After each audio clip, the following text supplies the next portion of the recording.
speak about transactional energy deals with our special guest, Bill Lewis. Before I get into introducing Bill, I'm going to explain a little bit about what LandGate is and how we help agents such as yourself. So my name is Brooke Gooding. I'm the Vice President of Real Estate in Customer Success here on our real estate side of things. And LandGate is a data analytics company. And we assist agents by creating a platform called Power Realty. And in this platform, you can manage leads, you can get values and potential risks off of data points no one else has thought of, such as in energy, solar, wind, carbon, minerals. You can also send out marketing material. You can actually purchase leads on LandGate. And most importantly, you can list your client's land for lease or sale on LandGate. By listing on LandGate, you're getting in front of a completely different buyer set. The buyers who come to LandGate are typically energy professionals, institutional investors, and they look at land in a different way. Still to date, one of my favorite transactions is still a battery storage and solar deal. A gentleman listed about 250 acres on LandGate. And it was honestly an ugly piece of property. It had a substation next to it, 3 transmission lines running through it. Probably would have sold for pennies anywhere else. However, by listing on LandGate, he got offered $64,000 an acre for 15 acres next to that substation. Plus, he got to lease his additional acreage for $1,000 an acre. And listing on LandGate is absolutely free. To get access to the data, it's very affordable, $25 a month. But without further ado, the real reason we are all here today is to speak with Bill Lewis. Bill is very unique in that he has both his CCIM and ALC license. This is very rare for any agent in our country. Bill has worked on a multitude of deals, including oil and gas, mining, and wind deals. So Bill, please tell us about yourself. Where are you from? What do you do? Thank you, Brooke. I always enjoy working with you. My story is long, so I'm going to be very abbreviated, but I have a background in ranching, and 20 some odd years ago, they conveniently put the Barnett Shale gas play in our backyard, so we had an opportunity to step into oil and gas. I'm currently licensed with 3 real estate brokers in 4 states, and we do deals all over the world. I'm working on a soybean farm in Paraguay right now, and I'll be happy to tell you how that came about. Regarding the oil and gas sector, we, as Brooke, you and I mentioned when we were talking previously about how real estate brokers at one point were kind of asked to just stay away from the whole oil and gas sector because that's different, and you all don't cover that. But now as ranch brokers, we kind of have to cover everything. As commercial brokers, we kind of have to know a little bit about everything. And so I went from being a rancher to one of the founders of a company that represents hundreds of mineral owners, negotiating leases, easements, what have you. And actually, my good friend Michelle Stewart in Texas worked with me way back when, 20 years ago, and she started a real estate brokerage. And after years of doing real estate investments of my own, commercial investments, partnerships, she asked me to get my real estate license, and I said, well, you know, what I've seen of real estate licensure is it kind of limits you a little bit. And she said, au contraire, let me show you some stuff. She said, and you can go do what you do. So we started that company. We did a lot of oil and gas stuff, and the phone starts ringing and people start calling with all these unique requests. I have a ranch over here.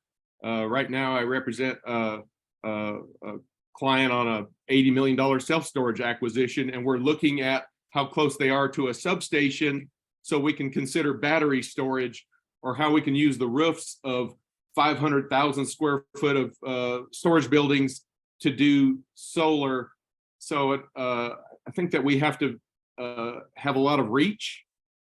And the nice thing about how we operate is I don't have to be an expert in everything.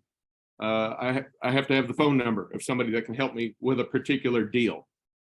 I had actually run across Craig Kaiser, president of Landgate, several years ago on some mineral questions. And then as you all developed Landgate, I became very interested in that because Landgate gives us so much access to information at our fingertips that we used to have to dig around in the basement of old courthouses and paw through microfiche and old grantor grantee index with little old lady cursive handwriting. And now I can get there quick and answer questions. And as is often the case, Brooke, I have gone on and on with my answer, and I don't even know if I've answered your question. But you absolutely have. And one thing you said with your self-storage deal is that you didn't just look at that for self-storage. When you were looking at a piece of land to invest in, it's okay, what else can we do with this land? And you used Landgate to see, okay, can we use battery storage or EV charging and solar? Because when you're investing in a property, you don't want to put your eggs in one basket, as the saying goes. And I love that you were able to utilize the tool to do that. Oh yeah, no, it's so fast. A buddy of ours is a ALC here in Colorado. Rob Gash called the other day and was telling me about a listing he has down at Pagosa, a ranch listing, and he had seen Brooke. You and Craig and I did the Renewable Energies panel at the RLI National Conference here in Denver with some other very knowledgeable panelists. And Rob had seen us there, but he really didn't know a lot about Landgate. And I said, dude, let me show you how fast this can be. And like in 3 minutes, I was able to produce a report for his property that shows proximity to transmission line, proximity to substations and all of that. And it just gives him more assets, more tools for his conversations. Is it going to be a solar farm? Yeah, I don't know. Who knows? But it certainly was a great relationship builder with me and Rob, and we didn't know each other before. I'm certain that we'll go do some deals now. So we do that all over the country. If someone calls me with a property in the United States, as they're talking to me, I can get on Landgate, do a quick report like what you're looking at right now is a 730 acre irrigated farm we have listed in northwest of Great Falls, Montana.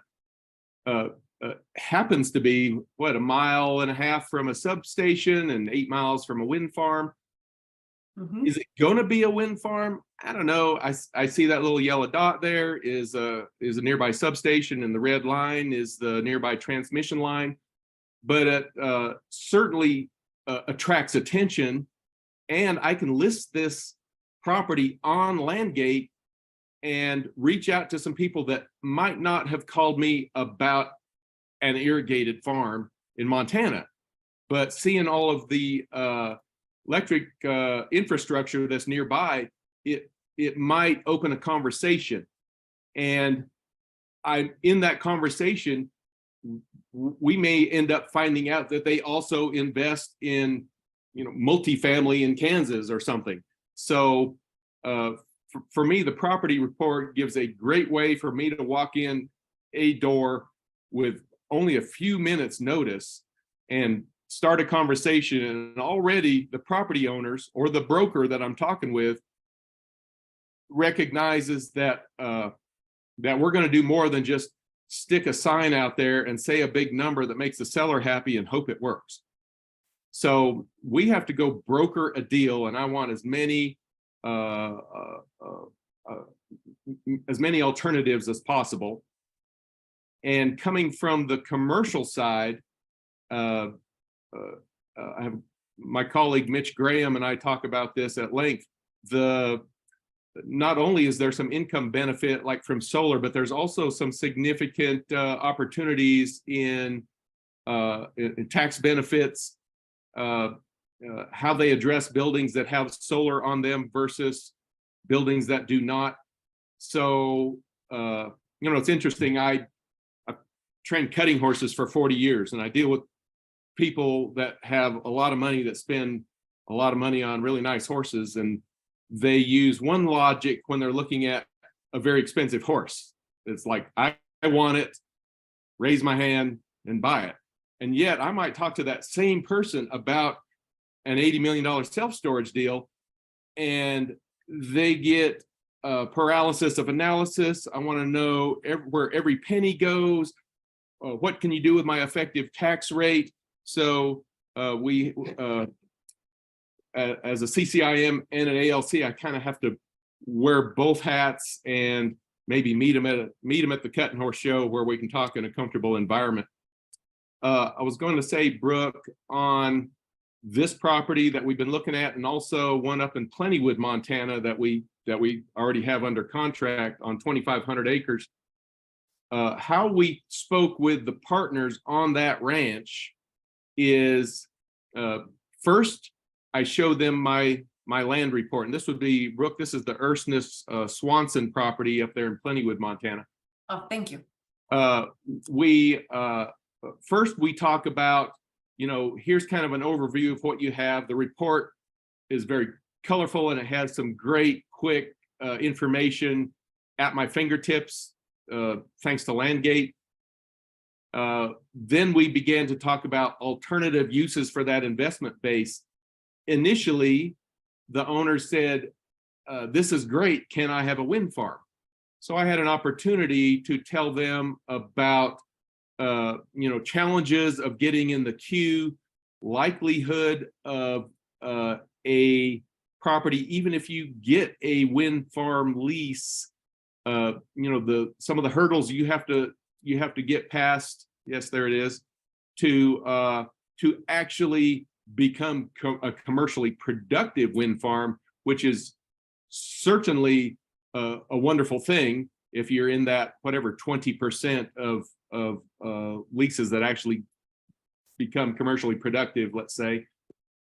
And even if it looks like they're going to become commercially productive, it's going to create a significant annuity, and we can even talk about present value of that future income, and what we can alternatives, what we can do with that investment base.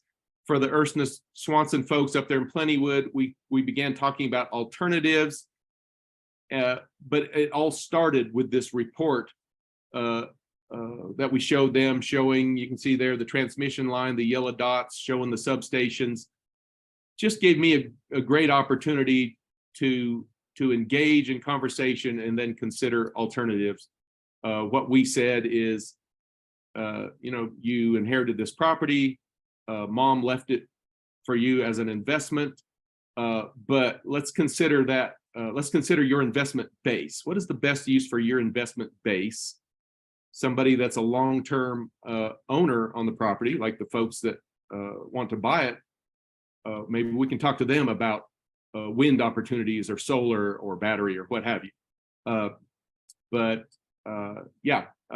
think it means more. And also, even on brokers who are particularly good brokers and sell high volume, a lot of times, I've got a friend up here in Wyoming that's an Apex Award winner, and he said, I haven't really dabbled in the wind and solar stuff. And I said, well, let's talk about it. It'll only help your clients know, about your reach, because you can talk to someone about this. If someone tells me I want to do a wind farm deal, I don't have to be the last expert in wind farms in Missouri. My job is to go find one of our colleagues who is, or one of our buddies who is an attorney who's particularly knowledgeable in that sector. So it gives me the opportunity and the network to get the team in place to help meet some goals that the property owners have. You're absolutely resourceful, because something I found so fascinating about meeting you, Bill, is most real estate agents I've talked to, they never would touch oil and gas minerals or minerals at all, because that they were told that's not your business. Don't touch those. And you had mentioned you had broken out of that mold. And, you know, I think a challenge for real estate agents today is some of them will say the same thing about solar and wind. When there is so much money to be made in energy, I feel that agents should definitely have a piece of the pie. How did you break the mold, and what tools are you using to continue to break that mold and work on deals? Go ahead. Yeah, so with oil and gas, and it's to get to your answer, the representatives of the oil and gas companies were coming around to ranchers. We had a 5,000 acre ranch operation. My partner Mike and I operated for many years, and we were approached by landmen. And at the time, not an oil and gas guy, they're coming around saying they're offering free money and whatever their sales pitch was at the time. We watched the Barnett Shale gas play go from $12 from $0 bonus, and then they learned how to apply hydraulic fracturing and horizontal drilling. So lease bonuses in that area, in the DFW area, quickly went from $12 an MCF to like $30,000, $12 an acre to $30,000 an acre in the course of a few years. And then it was like meeting over on the Barnett Shale gas play, right about the same time as the subprime crash. So what we did is we decided, well, somebody needs to work for the mineral property owner. Everybody seems to be working for the oil company. So we started a company and established an agency relationship with hundreds of mineral owners. I was doing town hall meetings on the value of agency to mineral owners. I did not have particular knowledge about oil and gas. I know if you count your money with a B and you have to have what I'm standing on, I have what I need to begin a negotiation. But what really helped that negotiation was when we had economy of scale, and we had a large number of acres, because the oil and gas companies are going to fill their box and sell it for a B. I know I have friends that did that more than once during the Barnett. So we were able to be, as anyone that's watched John Wayne movies, we were able to be hired gun for the little guy in the range war, and we did well, and our clients got extremely favorable leases because we were able to create, rather than a antagonistic relationship, we were able to say, look, we'll help you fill your box so you can sell it for a B, but my client needs to get the impossible lease that nobody can get. Like the next company would buy it and they'd say, how in the heck did you get this lease? So that was good. And about that time, we also did some wind deals. And in Texas at the time, there was not much litigation, not much case law on wind at that point. And this is like 20 years ago. So we had to do the same thing. We had to kind of figure out, who do I need to help me do this? I'm not a lawyer, so certainly I need a lawyer to take care of the documents and the legalese. All I was talking to folks about was the business terms of the deal, lease bonus, width of easement, how they'd promise one well. They'd say, we'll drill one well and soon there will be 8 more. And at the time, gas was $12 an MCF. We would say, well, since I'm not getting a piece of the box of the $1 billion box, I would just like you to drill all 8 right now. So many many people said that we would not be able to do that, but we did that several times, and we're able to take advantage of the market at that time. So what I learned is, for a cowboy / rancher with 450 head of mama cows, I learned I need a really good lawyer who is not already conflicted out, and I'm going to go buy some suits and go to Dallas, and I'm going to park myself in the law offices, and I need to learn everything about how it works so that I can go effectively negotiate. So that's what we did. And I had very good attorneys in Dallas, and we did these great things. But it was, as you and Craig and I have discussed, it's so challenging to get information because everything was a secret. And oil guys had, paper maps pinned to the wall. And when I would walk into the office, they would unpin the maps and fold them down so I couldn't see who owned the properties or whatever. And I would say, I already know everybody on that map. You don't have to hide your map. I know them all, kind of like in, Aaron Brockovich's scene. Do you want their phone number? I already know them. So we didn't have Landgate. There was some forums on the internet, and people would just kind of chatter, hey, what should I do? Who should I call?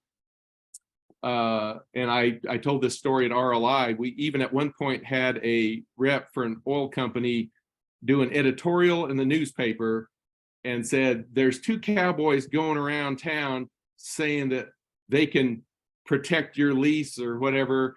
And you don't need those guys. The landmen are here to help you, just like the landmen are here to help you, just like the car salesman is there to work for you at the car dealership. So I would cut that out, and I had that at my meetings. I would say, this is exactly my point. They don't work for you. They work for the oil company. The car dealer works for the dealership. We're saying that you should have somebody work for you. That should be us. So that was how we got to be on that deal. I since became very good friends with some great landmen. I was talking to a friend of ours, Heath Lovell, the other day, who's over here doing geological carbon sequestration work, but we knew each other back in the oil and gas days. So it was an interesting time, but now just having this information at my fingertips, quick, to get a conversation going. And I would still say, if a broker calls me or a landowner calls me and says, hey, I have, 1,000 acres in Northeast Iowa, what can we do? I'm going to look it up quick. I can have access to this information on one of these portfolios. I can quickly get to a network of who do I need to talk to about a energy farm in Iowa, and what are the challenges of getting in the queue, in the transmission line, what have you. So yeah, the speed at which we can structure deals and find people that we need to add to the team so that I can be the resource. I want to be the gatekeeper for that client. So what I tell people that call me is, let's use this Iowa example. Mm-hmm. Well, A, I'm not a licensed realtor in Iowa, and B, I'm also not the foremost source of knowledge about energy farms in Iowa. However, Mr. Landowner or Mr. Broker, you can either let your fingertips do the walking, you can get on Landgate and all that, or you can bring me into the team. I can go find those folks because I do this every day. It's not going to cost you a dime more. I'm going to make my money on the other end. That's how we're doing our Paraguay deal. Bill, can you help us sell a soybean farm in Paraguay? Yes. Well, I can go find what brokers I need in Paraguay and Uruguay. And we sold a ranch for a family office worth a lot of money down there in Uruguay. And I can run the meeting and help those brokers do their job. And in many cases, help the landowner have realistic expectations. So yeah, I encourage landowners and brokers alike, man, for whatever it is, 25 or 50 bucks a month, get on Landgate and have that information there. If nothing else, it starts a lot of good questions, and we can take it from there and try to, as we often say, who knows, a deal might break out. Absolutely. And I know in the past, speaking with mineral owners, for instance, they were always so scared to lease or sell their minerals because they didn't know the value. They didn't have the representation. They were working with that used car salesman. And so having an agent, having somebody in their corner like you or any agent on this call is just wonderful for them. Whether it's for oil and gas, solar, or wind, having somebody on their side, because I've seen one mineral owner sell their minerals for $1,000 an acre and their neighbor sell for $40,000 an acre because they didn't know what they had. Absolutely. Absolutely. Now, sometimes, Brooke, you and I were talking about it. You'll get folks with smaller acreage. I think the other day we were talking about one in, maybe it was Pennsylvania, and it was like 3.8 acres of minerals. Yes. Bill, will you talk to these folks? Yeah, sure, I'll talk to them. Nobody's going to get rich on this 3.8 acres in Pennsylvania, probably, but I was able to kind of help them know how it works, but come to find out they have these other connections on these big land deals. So including they have a connection to a big rancher up in the High Line in Montana, but some folks at least need to know who I can talk to. I have 12 acres in Elk City, Oklahoma. What can I do? Actually, what would be helpful is if we had like a clearinghouse for those little bits and pieces. Years ago, I knew a guy that just would send out a draft and a letter. Hey, I'll buy you're an absentee owner of 12 acres in Oklahoma or something. There ought to be a great clearinghouse, and if there is, I'd love to know. To be honest, you can list those minerals on Landgate for that $25 subscription. Anybody can find those minerals. Absolutely. Oh, like magic. Yes, exactly. Your wish is my command. And to your point, Bill, with so Landgate, sometimes we get landowners who want to speak with a broker like yourself. And so we'll send out leads to various brokers around the country. And something that I just find wonderful is you work multi-million-dollar deals. But when we sent you that 3-acre property or mineral property, you talk to them and it can turn into something so much bigger, an introduction to another landowner. Please go ahead. No, you're right. I was just nodding in agreement. But yeah, I might not be able to get to them right away, but if I have some windshield time, I don't have a huge advertising budget. Deals usually come to me on recommendation from somebody, and over the years I have found that small acreage owner may not be the one we retire on, but if we help them a little bit and treat them right, they sometimes know the buddy that has the $5 million mom and pop self-storage that wants to retire, or a ranch property or whatever. So I at least try to give them a few minutes and give them some realistic expectations. And like you said, the platform of putting them on Landgate is great. And actually, what helps Landgate helps all of us, because the more of that stuff that is on Landgate, it's kind of like CompStack on the commercial side. The more of that stuff that is on Landgate, the more Landgate is able to collect information and have it available for us. And there's been times, like Brooke, y'all, we talked about some people with some Kern County, California properties that have they have an active wind turbine. They had a question about negotiating their 30-year wind lease. And right now that wind lease is not paying. It's split 3 ways, and it's just not one that they're going to retire on. So, but by talking to them, I was able to hook them up with a friend of mine who's particularly knowledgeable in wind and land and solar in Kern County, California. And we can also talk about alternative uses for their investment base. Do we need to sell that to someone who is interested in doing let's say the wind farm deal? So certainly we need to access those folks. And then maybe we can talk with these folks about some alternative passive real estate investment, depending on their needs and all that.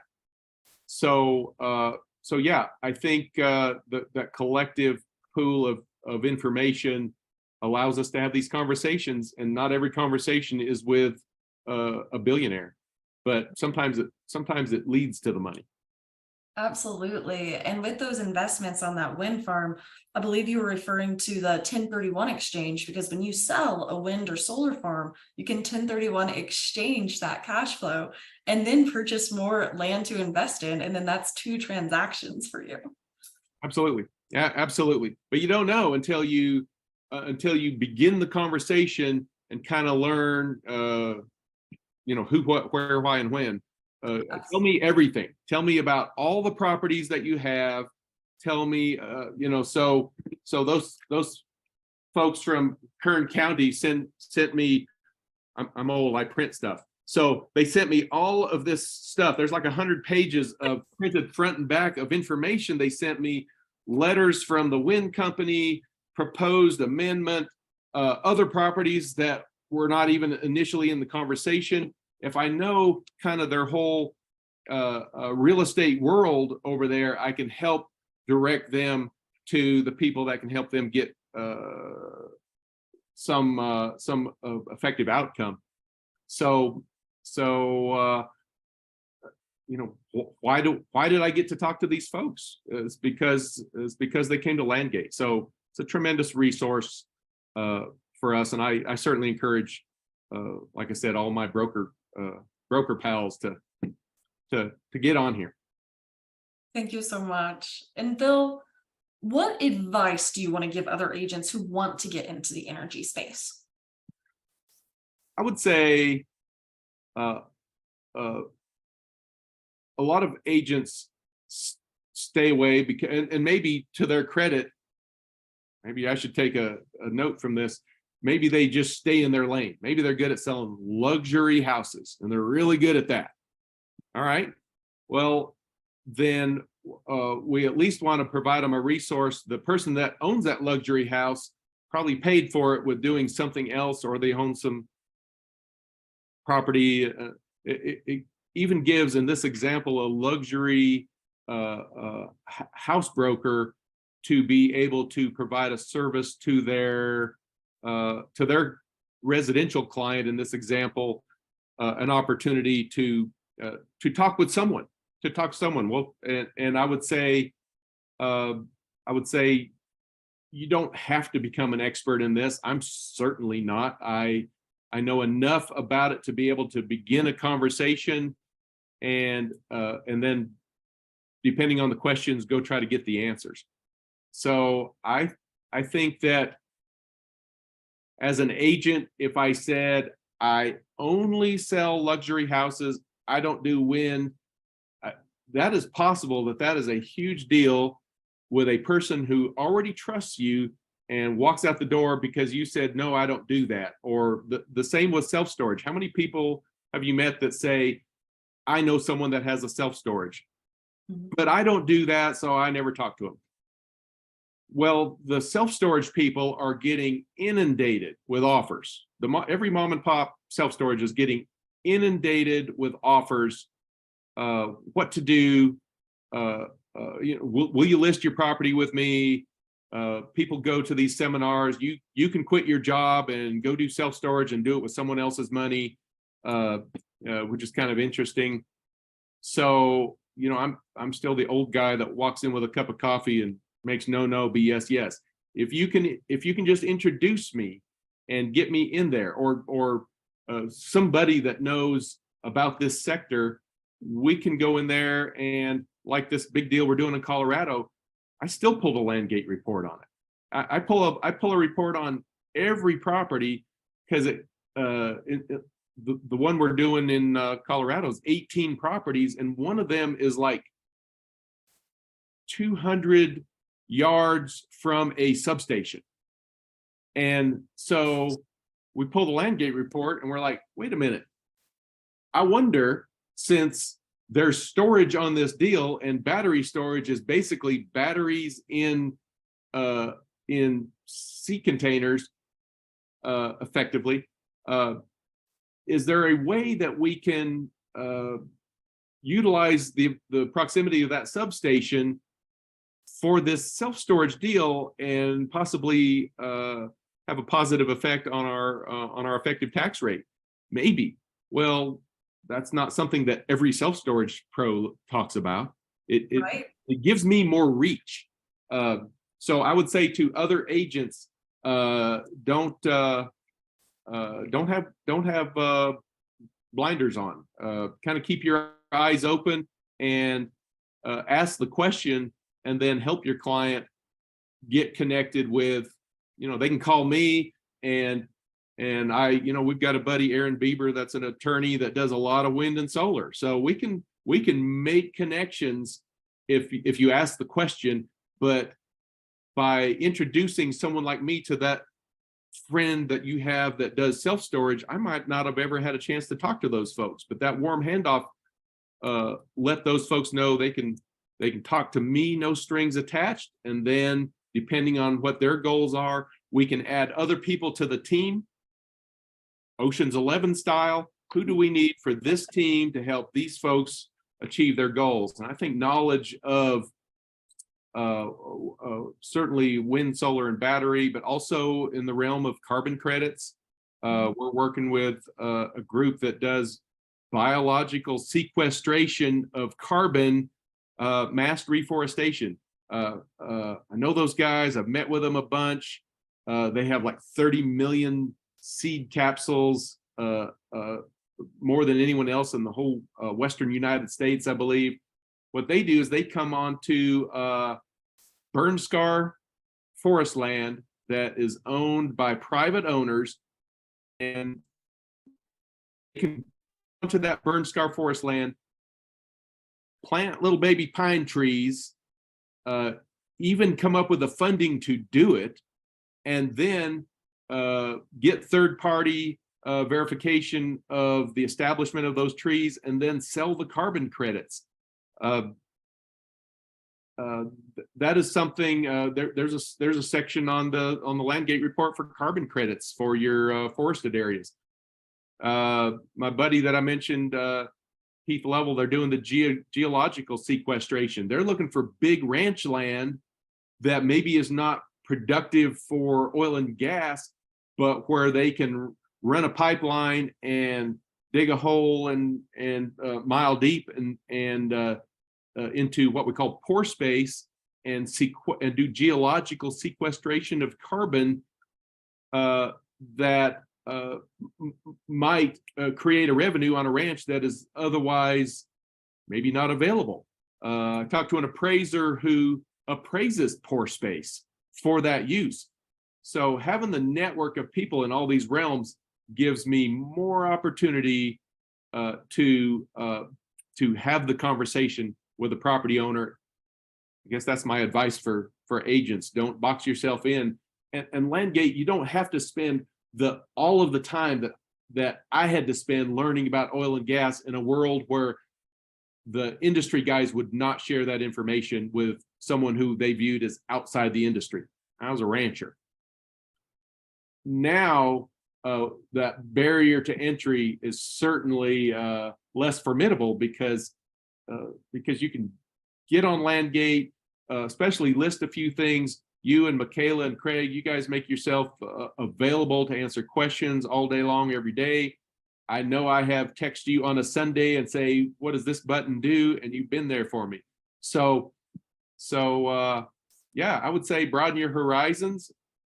And I think that any agent would benefit from that. Thank you so much, Bill. And everyone on the call, Bill graciously is giving out his contact information. If you ever want to reach out, Bill's an amazing resource. And as Bill said, it starts with the data. Now that there's so much transparency, you can just step into this wheelhouse at the end of the day. Absolutely. So, thanks so much. And I just wanted to open up with anybody on the call. Does anybody have questions that you'd like to put in the chat for myself or Bill? Please don't hesitate. We're happy to answer any questions. You know, one of the questions that I had, Brooke, while we're inviting folks certainly to weigh in and heckle us or whatever they want to do, is a question that I had for Craig is, all right, I want to know how this thing really works, because I know my $25 or $50 a month is not something that you are all going to go buy a new car with. So what's up with that? Well, what was explained to me, Brooke, correct me if I'm wrong, but there are huge companies, huge commercial lenders, ranch lenders that value this information, and we effectively, and I referenced CompStack because that works the same way in commercial. By listing properties on here, we're bringing information to the collective pool of information, and those same companies, and as it was explained to me, their membership is more than $50 a month. I think that is accurate statement. But those big companies, landmen, industry cats, investors, giant companies with giant funds. I know in self-storage, we deal with people that have raised hundreds of millions and even billion-dollar funds for commercial real estate, and the solar companies I've talked to are the same. I remember our friend Diane that was on the panel said that they had raised billions to go do solar. So they want that information and they're looking at this information, but I also want them to know that I exist. So I've had the opportunity, thanks to just being in this network, I've had many substantive conversations with folks in solar, in wind, and they do it for a living. They certainly know more than I do. I already know what I know. I want to know what they know.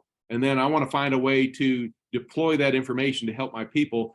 But also, if I get that deal, that 1,000-acre farm in Iowa or whatever, I've already started a conversation with them, and we all kind of met at this Landgate party. So that's where it all starts.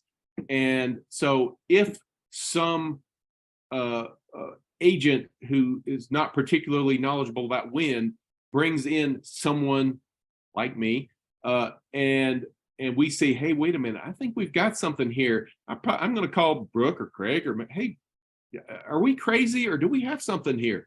And we can kind of look at it and say, yeah, this might be a deal. So we'll list it on here. We'll get to talk to one of those huge energy companies, to somebody high enough up the food chain to be a decider. And we have the opportunity to bring in the resources of knowledge and experience to help us effectively broker a deal. Perfect. I do have a question coming from our LinkedIn Live from Eric. He asked, the IRA is putting millions into land programs for energy and conservation. How are you thinking about that? So I would say that that's a huge incentive to landowners who have land that could have been less desirable, for instance. So if you had land that was right next to a dumpster site or on a dumpster site in a low income area, that could be seen as huge substantial revenues when listed on Landgate, because there are subscribers, solar and wind subscribers, who are looking for land just like that. So if you have clients or you personally have land fitting in that kind of criteria, get it listed on Landgate and get it in front of all the right eyes, because that's a huge incentive to present a lease offer when the government's going to be paying them to essentially build a solar or wind farm. Yeah, certainly. The government subsidized stuff.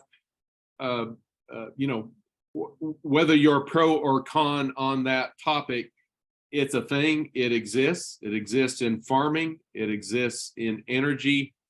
Certainly ESG dollars and DEI and all that are very much a part of our kind of macroeconomics. I echo what Brooke said. I might have drove past a dumpster site, and in the past I might have said that looks like crap, and now I say, wait a minute, there's a substation. Wait a minute, some friends of ours in Texas. I'll do a shout out to Jason Trosper and Ben Clark over there at KW.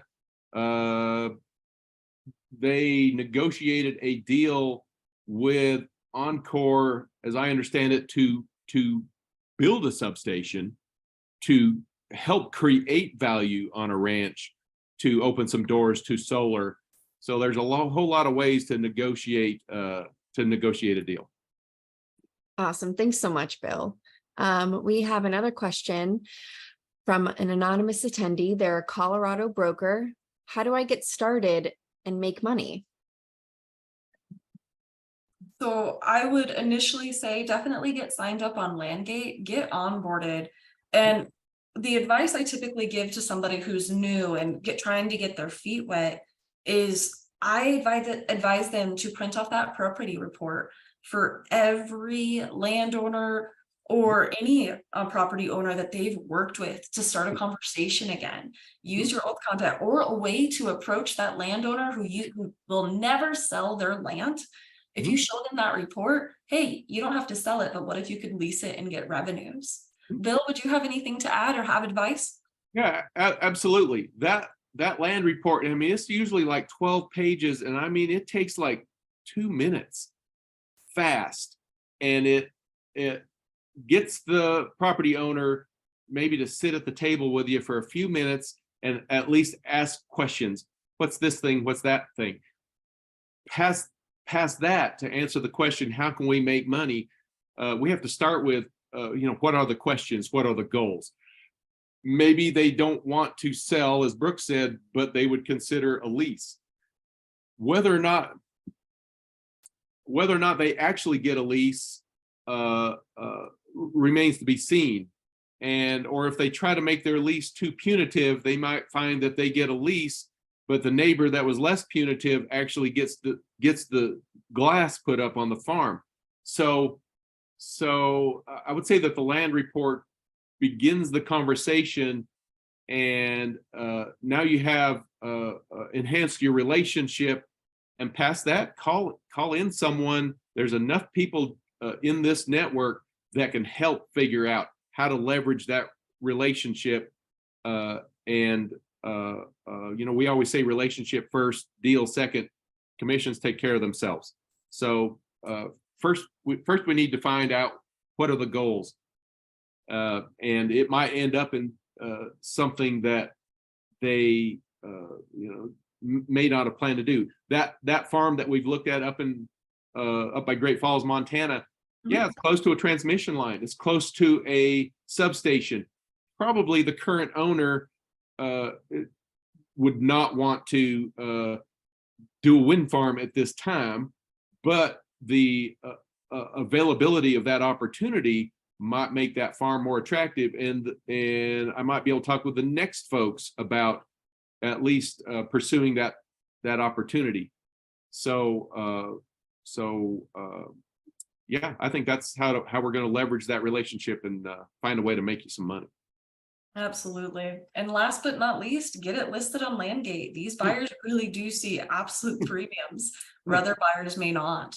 Absolutely. So, and Virgil, I will email you about that Excel transmission line here after the call. Thank you.